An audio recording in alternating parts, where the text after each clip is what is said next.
Dorothy Guerra, your host of Let's Get Loud Now. This is your business resource show to help you make some noise in business and help you set some goals and actually achieve those goals. The common mistake that entrepreneurs make is that they think that they can do everything by themselves.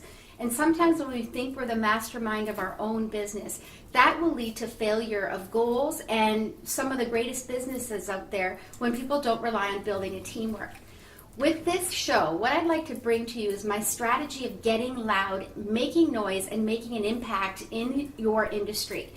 The idea of getting loud is that we need to look at 4 principles, such as loyalty, opportunity, utilizing those opportunities, and then delivering our business goals out to our industry and increasing our sales market. I intend to bring you inspiring guests, successful stories, so that you can learn how to collaborate, accelerate, and dominate in your industry. Today, I'm bringing you Ed Mercer. He is the author of Millionaire Mentor, 8th grade millionaire, and he was a millionaire at 27 years old, and that came from a life of hardship to begin with. This is going to be a wonderful story. How are you doing, Ed? I'm so blessed to be here. I'm so excited. And,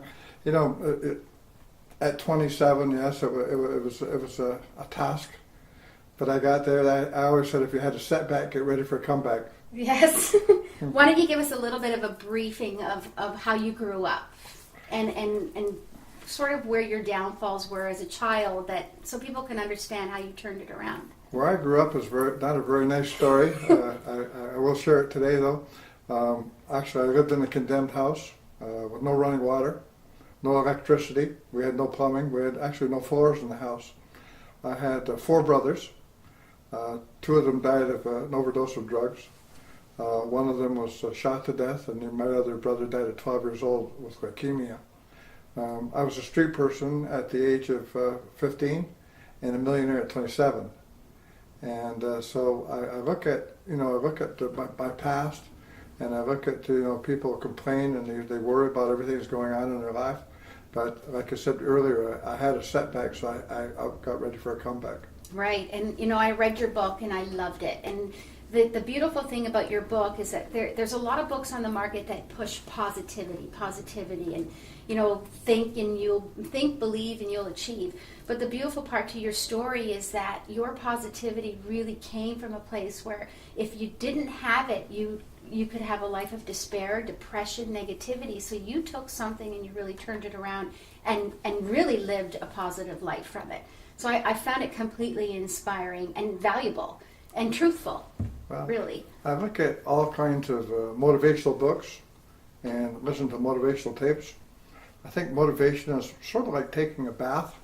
It's necessary, but it's something that needs to happen every day. Yeah. Motivation is to me, it's temporary. Motivation is temporary. And, the whole thing in life is sometimes success is like an elevator. Sometimes you need to stop at different floors and let certain people off. Right. You're a product of your environment. You only become the person I always say if you're the smartest person in the room, you need to change rooms. And I always wanted to be around people that knew more than I did. And I always wanted to be around people that I wanted to be like. And people say, well, you were lucky you had a board of directors. Yeah, I did have a board of directors. I had people like Howard Hughes, Donald Trump, Robert Kiyosaki, any motivational speaker that you could name, but they didn't know they were on my team. Right. Right.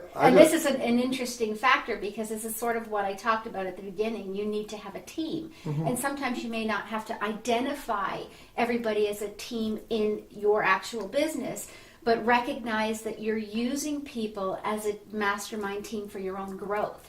So subtly they're pushing you forward without actually being part of your business. But they had no idea they were on my board because I only listened to their tapes, their videos. Someone said to me, how many hours does it take to go to Windsor? I'd say 5 tapes. Yeah. How many tapes to, say, Toronto? 4 tapes.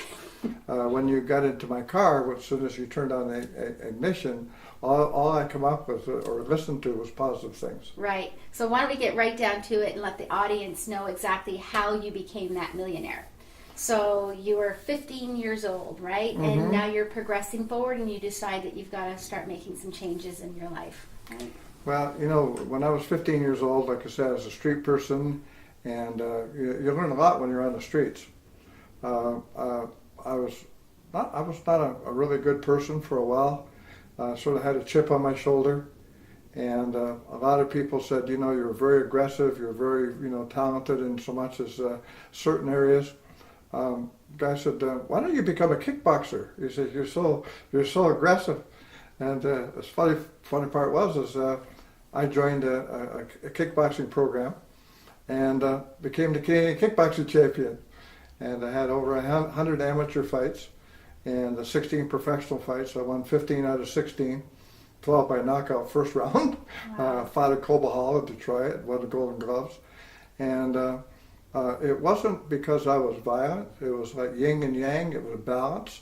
I learned a lot through martial arts. I learned a lot through understanding people, understanding why I was where I was and where I was going in my life. And I think that children should get involved in martial arts. They should. It's not just about fighting. It's about understanding and knowing yourself. Right. And so then we grow up a few years and we achieve our first million. Right? Well, How do we do that? first million was sort of funny actually. Actually, there are a lot of people watching this program today that actually helped me get there. Maybe you did. Did you ever buy a mood ring? I did. Well, if you bought a mood ring, you can help me get to where I wanted to be. How about the little bird that went into the water, right? The little woodpecker, right?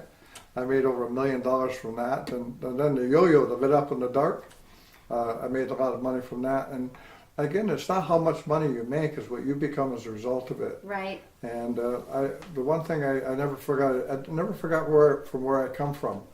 And so I decided that the money that I made, I was going to put it to use and basically helping other people and getting them to where they wanted to be. So I decided many years ago that no matter what I touched, whether it be a person or an opportunity, I wanted to make that person or opportunity better than when I found it.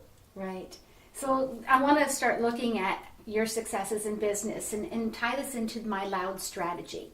So the first component to being loud and making an impact in the world and being successful at your goals is loyalty. A lot of people set goals or they think where they want to be, but they don't. It's almost fleeting for people that are not serious about business or want to be in business, don't know how to be in business, and then their idea changes from minute to minute. How do you develop a loyalty? How did you know that when you were going to do that mood ring, that was going to be your business and that was going to be a success? And were there any roadblocks? Was there any point in time in any of these 3 products that you said, you know what, why am I doing this? Well, not just based upon the product, but when I lived in the condemned house, I used to hitchhike home. And sometimes I was 13, 14, 15 years old. And I asked people to drop me off at this beautiful house, although that wasn't the house where I lived in. Right. And I'd walk home to the condemned house. And I always decided in my mind that that's the house I wanted. And when I was 19 years old, I was able to buy that house. So although I was poor, and although I lived in the condemned house, I didn't see myself broke. One time I was watching TV, and there was 3 people from the disability hospital. And they won the Florida State Lottery. They won $27 million. And they said to the person that she was married and she had 2 children. And they asked her what she was going to do with her $9 million because they each got $9 million. And she was disabled. She was disfigured. She was in a terrible car accident. And she blinded for life. And she said, if I could only see my husband and my 2 children, I'd give up my $9 million. And the other person was totally no bodily functions whatsoever. He was in a wheelchair. And he said, if I could only get out of this wheelchair just for an hour to feel like a human being. And the other person was deaf and dumb. He said, if I could only speak and hear, I'd give up my $9 million. I figured at that point that I was worth $27 million. Yeah. I could speak, I could hear, I could walk, I could talk, I could do all those things. And I decided at that time that no matter what I touched, whether it be a person or an opportunity, I was going to make that person or opportunity better when I found it. Right. So you were basically, whatever business you went into, you were 100% committed. For me, when you get involved in anything, it's about seeing yourself at the top And to me, when you get involved in any business, the road to success is always under construction. Yeah. You're going to have roadblocks, you're going to have detours, you're going to have potholes, you're going to have whatever. But the thing is, I learned a long time ago, never take advice from broke people, right? So your attitude has to do with your altitude. And a lot of people, we talk about diseases, we talk about cancer, we talk about heart disease, we talk about someone being a diabetic. Those are not the killing diseases. The killing diseases are called hardening of the attitudes. It's called stinking thinking, so sometimes we need a checkup from the neck up, right? And everything has to do with your attitude. Attitude is 100%. Right. So I don't even want to say what your biggest roadblock was or even ask, because it's almost like you came from a younger life that was a big roadblock that you overcame. But as an adult man with successful businesses, what was one of the biggest business roadblock that you think you had to overcome outside of your personal life? Actually, for me, I never had to overcome a lot of situations in my life. The biggest thing was to get people to believe in themselves. And I always tell people there's 10 reasons for being successful. Number one is integrity. The other 9 don't count. Right. Unless you have integrity, unless you're on the right road, all of the other things, they really don't count. In the Bible, it says the 10 commandments. It's not the 10 suggestions. Right. There's certain avenues, there's certain roads that you need to follow to get to where you want to be. Right. So if we look at the next principle now, which is opportunities. How did you know that those things that in front of you, your mood ring, your woodpecker, your yo-yos, and even when you went into MLM, how did you recognize that these were actual opportunities? Because for a regular entrepreneur that wants to be in business for themselves, or any salesperson, they might identify what they think opportunities are, but there's a lot of closed doors for them, or there's a lot of second guessing, or I don't know if that's going to work. How did you actually know that these things were opportunities that would be successful? Or did you just go all, caution to the wind and take a chance? What happens is that, it's not the risk and the opportunity, it's the opportunity and the risk. And a lot of people, they go out there, and I hear people all the time say, well, I'm going to go to Vegas as soon as I lose $100, I'm going to quit. Or they go to, they get married and they get a prenup. They do all these things, and they're planning on losing before they start. My idea is that I plan on winning before I start. And that's what a lot of people do. They decide that they're going to lose before they start. My accountant said to me, what if it don't work? I said, what if it does? Right. And I said, that's why you make $45,000 a year and I make $45,000 a month. Right. So everything is your attitude has to do with your altitude. And that's a good point for business owners, because sometimes when we're setting up our business plan, we automatically start doing that business plan with negative thinking. How much can I afford to lose? What happens if it doesn't succeed? What happens if the product or what I'm selling isn't going to be viable or buyable? So we already start setting up our business plan, asking the negative questions. Yeah. Sometimes you're not totally responsible for that. Sometimes you're responsible for the people that give you advice. And I say this in all nicety. It could be your spouse, could be your family, could be your friends, could be your next door neighbors. And what is the scariest part is that people give you opinions of things they know nothing about. And we have a tendency to cater to them and listen to them, although that we just need somebody else to give us an idea of where we want to be or what we want to do. They have no idea because they've never succeeded. They don't expect you to. Right. And so you fall into that trap. Yeah, that's amazing. Yeah. So looking at our next strategy here is utilizing. I want to talk to you a little bit about, your successes in MLM marketing. And utilizing to me is, I think, a really good word for that MLM industry, because I've met a lot of people, especially today's day and age. There's so many products out on the market, so many people trying to make a go at MLM. And how did you identify what aspects to use in order to beat down doors or to make the product that you were selling at that time successful? Um, in multi-level marketing, for me, I love it. I think it's the opportunity of a lifetime for anybody that has any ambition. And yet, it has such a bad rap today. As soon as you hear the word MLM, everybody's backing away, saying, "No, don't come near me. Don't sell me the product. I'm not interested." Because I think there's such a stigma now that it's not about the product anymore. It's about the people that they're trying to bring in under them. Yeah, there's a sort of a fallacy. Whereas that word marketing have a negative connotation. The people that I know, when I was in Houston, Texas, all the people that are living in the $5 million houses and driving the Rolls Royces and the Bentleys and are all involved in multi-level marketing. People like Oprah Winfrey, people like Deepak Chopra, Donald Trump, Robert Kiyosaki, some of the top people are investing in multi-level marketing. There's 100 million people in multi-level marketing, and of all the industries, whether you take the sports industry, the movie industry, more people make more money in multi-level marketing than any industry in the world. As a matter of fact, 85% of all women that make over $100,000 a year are in direct marketing. Right. And again, it's not just, it's called network marketing. There's a net there that if you fall down, the net is there to catch you. But there's a four-letter word called work. And a lot of people, they have that sort of lottery mentality. Oh, if I get involved in this because this person's making so much money, this is going to happen to me. And it's not how you get involved in the business either, it's who you get involved with. Right. The speed of the leader is always the speed of the pack. If you get involved in someone that has no experience, what are they going to train you? How are they going to teach you? What tools are they going to provide for you? And a lot of people, when they get involved in the business, also what they do is they tell you need to go out and talk to your friends.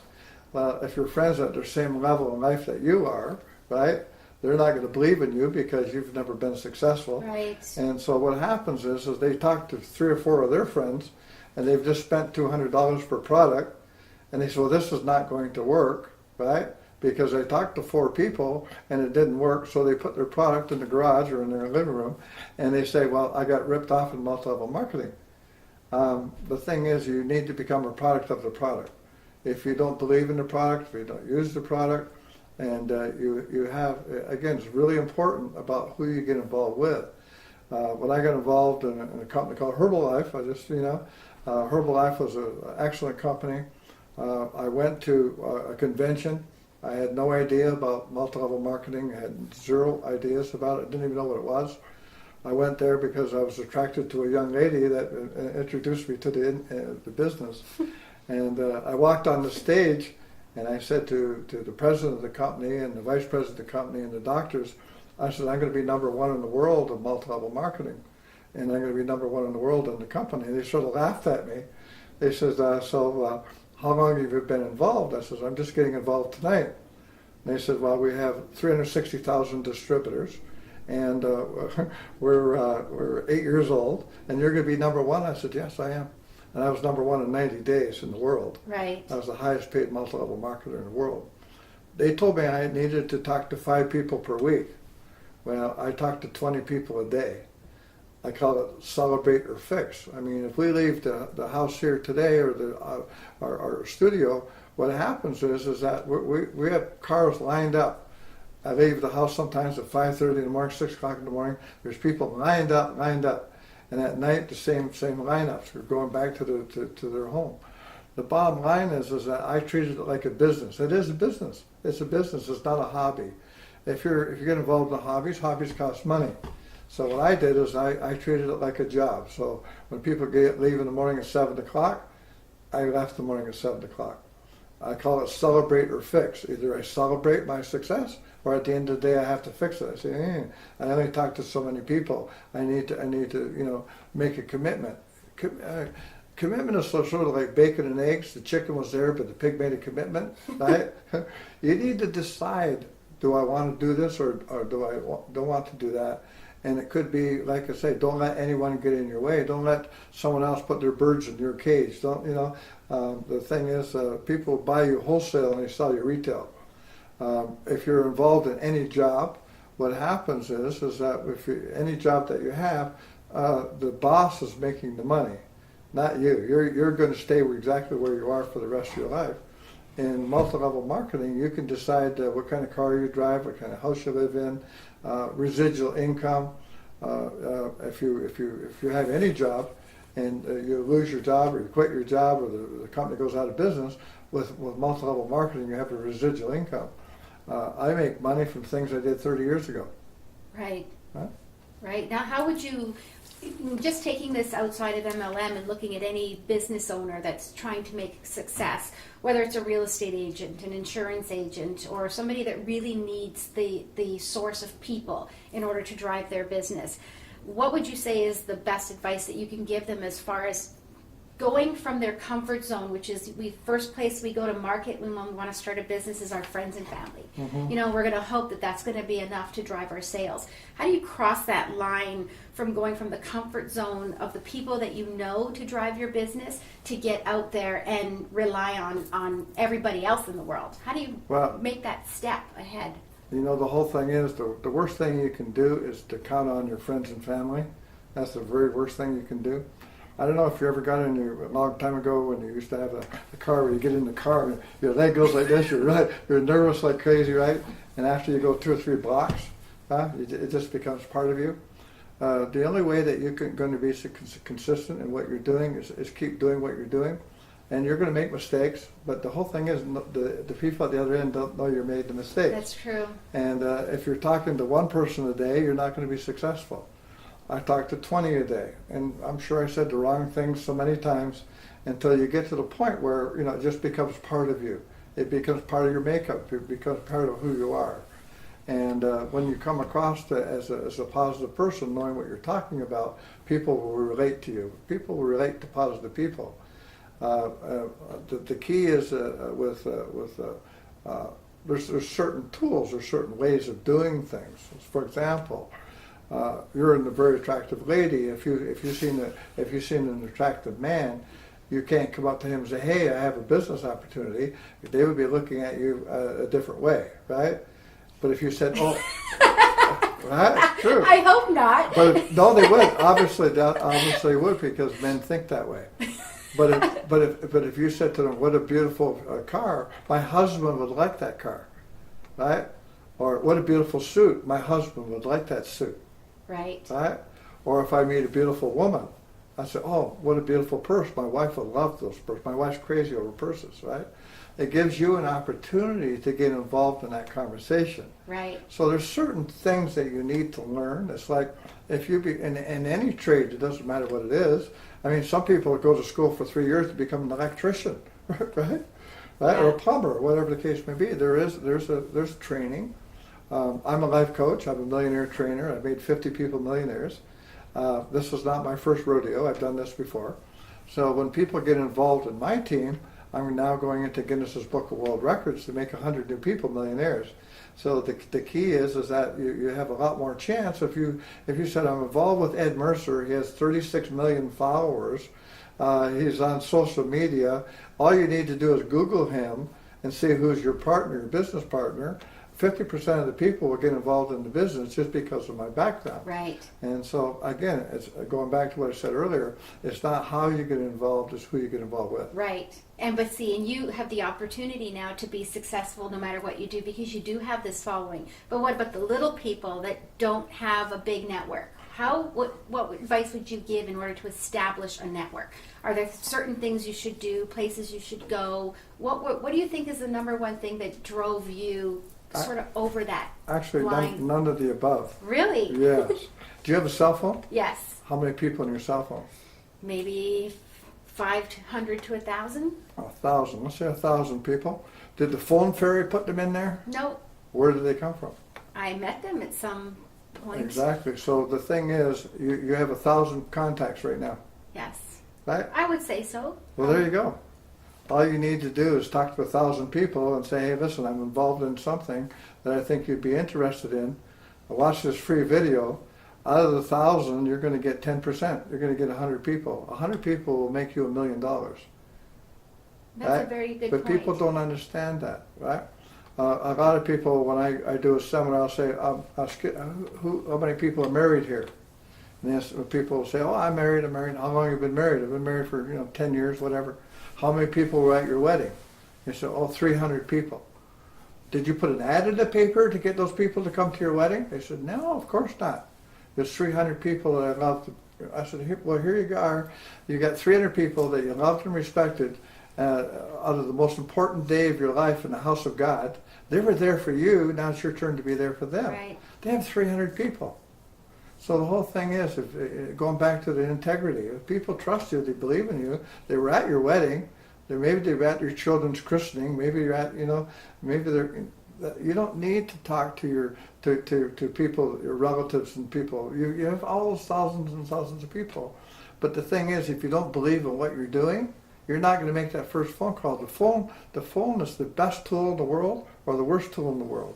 If you don't use it, then it's not going to work. It's just a matter of going out there and every single day making a goal, making it as a time in your life that this is what I'm going to do. And sometimes people say, well, I go into a restaurant, I'm really hungry, I look at the prices versus the food, and so I order all of a sudden they're not hungry, they order the salad, when that's really not what they wanted, right? Or you go into a store and you see a nice dress or you see a nice pair of shoes, and you look and you see the price, and all of a sudden you think you don't like the shoes anymore. The bottom line, once you get over that, right, you eat what you want, you wear the clothes that you want to wear, you feel comfortable with yourself, then that's when your next level changes in your life. Right. But if you don't believe in yourself and you're around people, I don't know if you've ever been in a house and the house don't smell right when you walk in, right? And after you're there for 10 or 15 minutes, the house smells okay. See, wherever you are, be there. But once you stay in the same place for long enough, you become that place, right? You become that place. You start dressing the way the people do. They start acting the way you do. They're drinking and eating the way they do. You become part of that place. So the longer you're in a particular place, that's where you're going to be. So for me, I would say people, if you don't like the place you're in, you're not a tree, right? You can move, right? And so, that's the whole thing with people. They get complacent. They stay in that place. And it's, a lot of even married people, they stay in a relationship. They're not happily married, right? But they stay in that relationship because of, they're comfortable. They're comfortable, and that's where they stay. Right. So let's take a look at this last component of my strategy of getting loud. It's delivery. And the way I want to address delivery with you is almost like how I know that you've done such wonderful things, and you've been very contributable and philanthropic, and you've done some amazing things. I want to give you an opportunity to talk a little bit about Costa Rica and what you've done. Because not only did you just build successful businesses and write amazing books, but you took everything that you've done and then you've turned around and you've delivered it to the world in such an amazing way, in such a humble way. And I almost get a sense that the good things that you've done from a philanthropic point of view are the things that bring you the most joy. So can you address a little bit about how you delivered at the end of the day after all your success?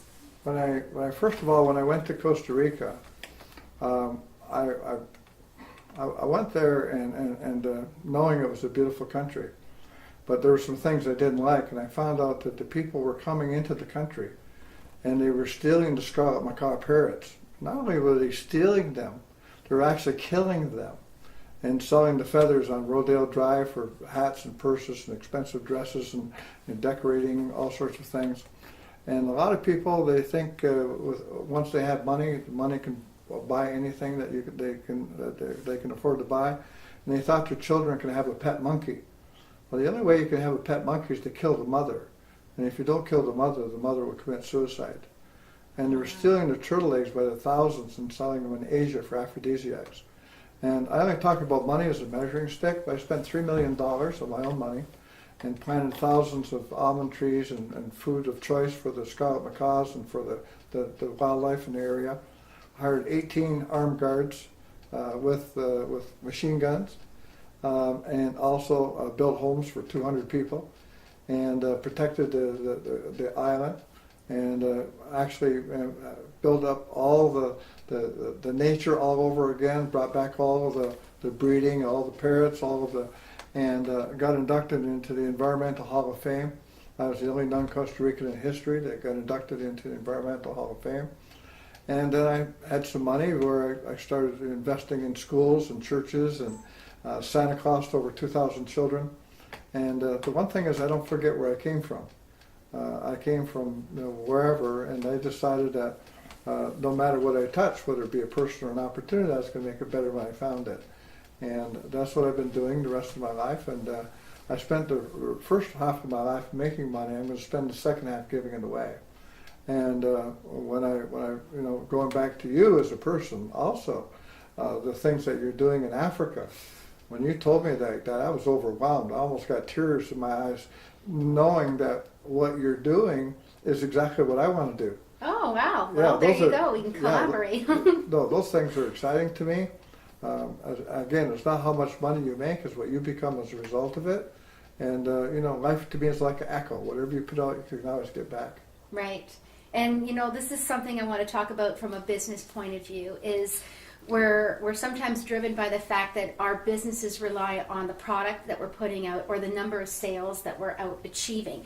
So we're driven by the dollar that we're turning for the cost of our product. And yet we fail to realize that, the best businesses are the ones that give more than what the product is worth. Yeah. And I think in a lot of ways you've done a lot of that. And when we look at a sales jobs, what do you think is the most important way? And you said something like this to me the other day when we met about giving. And sometimes it's not about selling, it's about giving. Yeah, see, you never build a business. You build people, and people will build the business themselves. Again, it goes back to desire and want to. Some people, they need to make $500 a month. That can make a difference in their life. Some people can want $1,000 a month. Whatever that area is, I have a blueprint. I have a plan for them. I can show them how to do that. But the whole thing is, moving forward is like playing chess. They have to make a move before you make a move, and you make a move, they make a move. But you can't resurrect from the dead. You can't push a rope.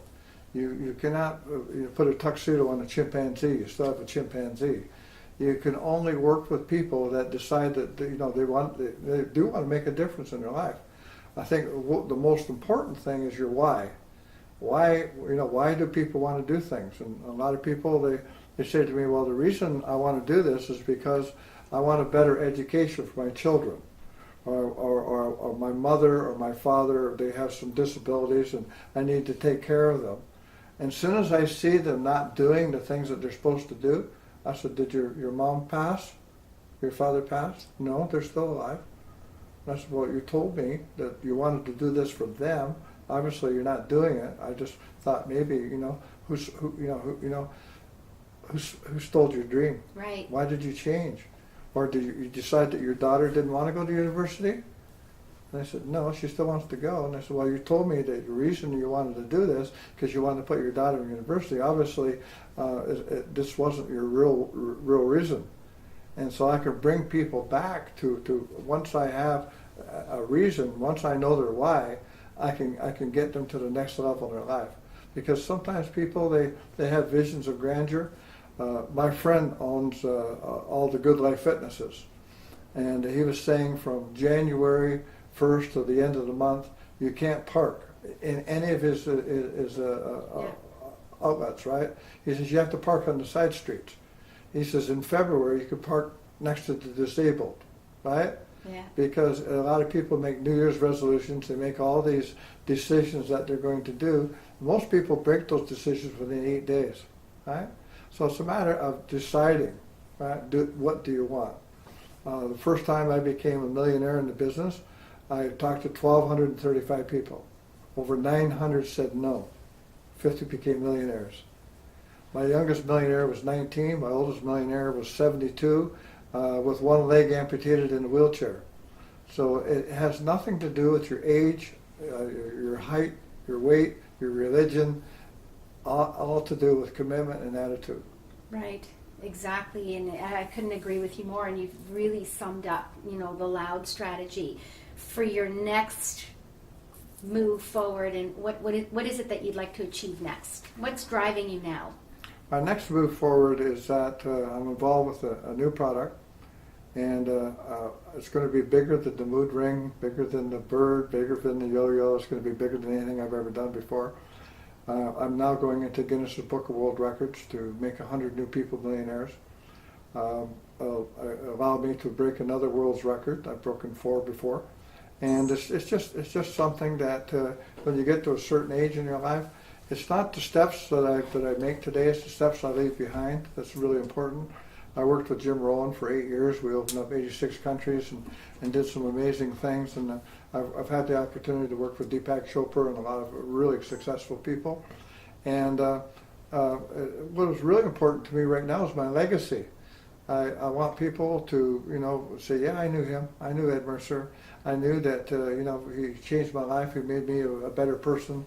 And those are the things that's important to me. Is my legacy is more important to me than anything else. Right. And so as far as mentoring goes, how are you fitting that into your life? Mentoring, I do a lot of mentoring, a lot of people, and it doesn't really have to be concerning about financial situations. It could be about getting along with their children, getting along with their spouse, getting along with whatever the case may be. I've worked with Suicide Hotline. I've worked with battered housewives. I've worked in the prison system. As a street person and 2 of my brothers overdosing on drugs, I know about drugs. I know what gets people into the drugs and why they're there. And so for me, it really, I don't charge for that, by the way. So if someone is having a difficult time in their life and they just want to talk to me, that's okay too. I'll help them to get to where they want to be. That's amazing. You've truly been amazing, and I think you have summed up some really great advice based on the Loud strategy. And I feel honored to have had an opportunity to sit down and talk with you today and reevaluate my own business plan and my own goals and make sure that I'm committed to them. So you really do make an impact in people's lives.